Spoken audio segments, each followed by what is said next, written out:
আলফাডাঙ্গা উপজেলার চর আজমপুর গ্রামে মধুমতি নদীর বাঁধের প্রায় ৩০ কিলোমিটার অংশ ধসে পড়েছে।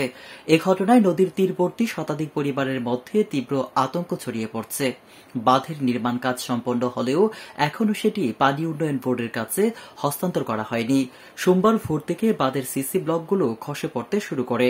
এলাকাবাসীর অভিযোগ, নিম্নমানের সামগ্রী ব্যবহার এবং নির্মাণ কাজে গাফিলতির কারণেই এই ঘটনা ঘটছে। চর আজমপুর গ্রামের বাসিন্দা শামীম মোল্লা বলেন, তার বাড়ি একেবারেই নদীর কাছে।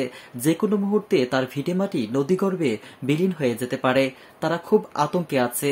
ঠিকাদারি প্রতিষ্ঠান মেসার্স লিটন মল্লিকের ব্যবস্থাপক জিয়াউর রহমান জানান, নদীতে অতিরিক্ত পানির চাপের কারণে কিছু অংশ ধসে গেছে।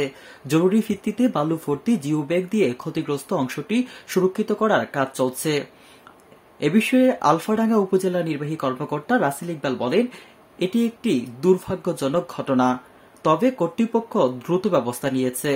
কোনো ধরনের গাফিলতি পাওয়া গেলে কঠোর ব্যবস্থাও নেওয়া হবে বলে তিনি জানান।